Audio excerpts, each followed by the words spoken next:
The haka needs binning. It's ridiculous. It's only any good when teams actually front it with some sort of reply, like the league boys did last week.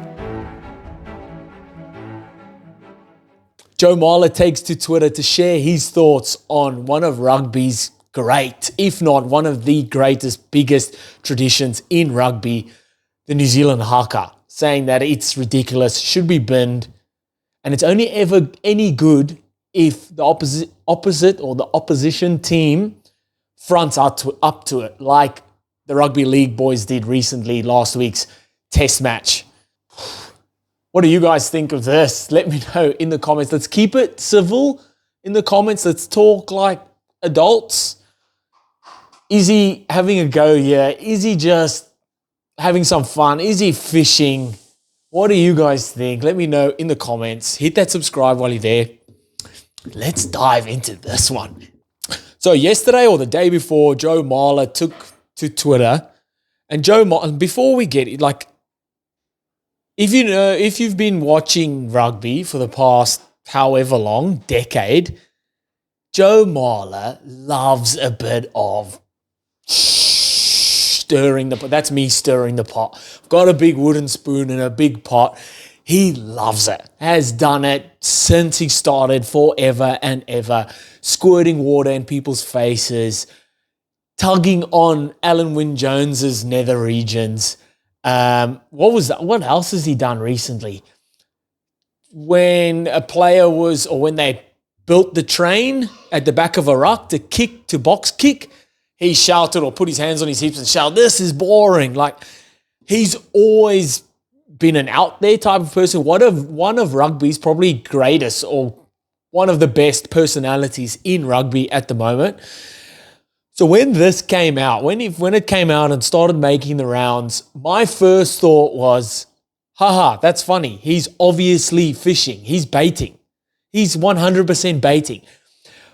But it took some storm with that. Holy, every single newspaper, rugby page, anyone about rugby had their little bit to say about it, shared it, and rightly so. It is shareable content leading up to one of the biggest fixtures in world rugby, England versus New Zealand. Hands down, I'm a South African. England versus New Zealand besides New Zealand versus the Springboks, that I think is the next fixture that they would play in rugby heaven. At Twickenham as well, it doesn't get bigger than that. He's put this out to spark a bit of, it's a bit of shithousery. It's a bit of geeing the boys up. Both teams, maybe more the New Zealand side than the England side. The funny thing with it is Joe Marler he's not named in the squad to play. He has also recently left the England squad on personal reasons, or the camp at least. So he wasn't announced in the squad in the match day 23, and then it was either before that or very shortly afterwards. It came out saying that there was reports saying that he'd left the training camp on personal reasons.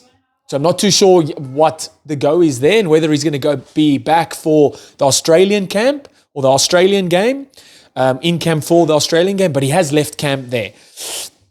Staying on this, another thought, what is with the Northern Hemisphere guys coming after the Southern Hemisphere guys? I'm sticking up for my Southern Hemisphere brothers. But first we had Johnny Sexton promoting his book, having a dig at Rieko Ioane, which is sweet. And then Joe Marler coming out and having a dig at the haka. So he's not even just having a dig at one person from New Zealand. He's having a dig at the whole of New Zealand. Because this isn't just a dig or baiting or fishing at just the New Zealand rugby team. This takes it personal to all of New Zealand. Having New Zealand mates, Kiwi mates, Maori mates, I know how much the haka means to them. Doing it whenever they feel like at a 21st birthday party, at a wedding, when a Kiwi player plays his 50th game or his 100th game, or when he retires, or at a funeral. anytime and this is a personal opinion, anytime I've seen my mates perform a haka, whether it's for their school or at a wedding, like I say, or at a rugby game, it gives me literal chills. Like literal chills. The hair on my legs and my neck all stand up like that. Being a rugby absolute nerd from like this big, waking up early to watch New Zealand play, mainly because of the haka at the start of the game. I've loved the haka forever. It goes together with rugby like bacon and eggs. Like fish and chips.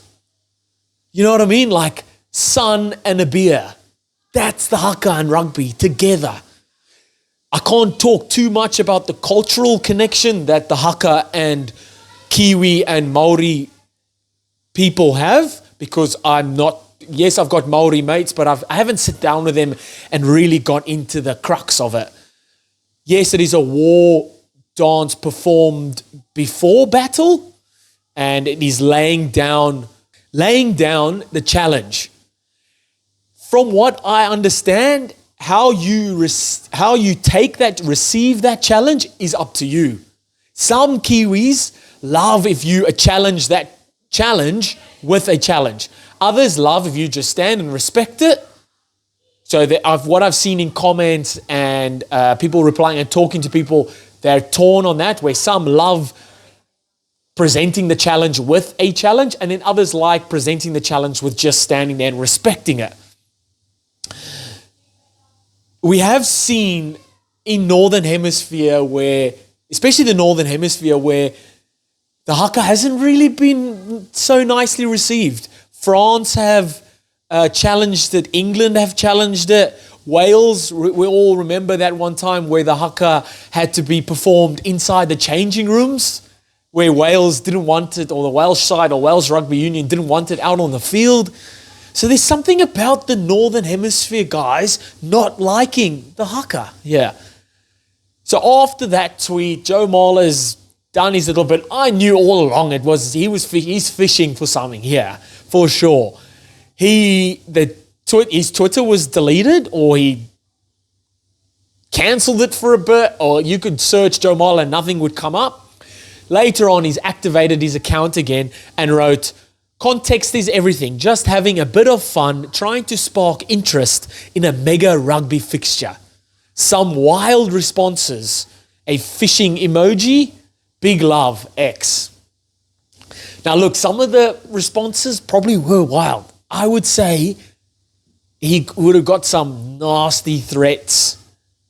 And again, firstly, the internet is wild. You're not stopping anyone from making nasty comments. Yes, we can talk all about it's not the right thing to do. If you don't have anything good to say, don't say it at all. But there's always the 10% that are going to take things way too far. I don't personally know Joe Marler, but if you haven't seen what he has brought to rugby throughout his career with regards to flaring it up or making out there comments or just being himself, which is again one of the great personalities in rugby, you would have taken this as he really doesn't like the haka. He might not enjoy the haka. He might think it's overdone, but he knew exactly what he was doing when he posted that tweet. Oh man, it does lead up to, it makes this weekend's game even juicier. And I can't wait for it. Again, let me know in the comments what you guys think. Let's keep it civil. As a South African, I love the haka. All right, most rugby people, I would say 9 out of 10 rugby people love the haka. Joe Marler, I do think he was just fishing. A lot of people took the bait. And maybe he was promoting a book. Who knows? Let me know in the comments what you guys think. Hit that subscribe and I'll see you next time. Bye.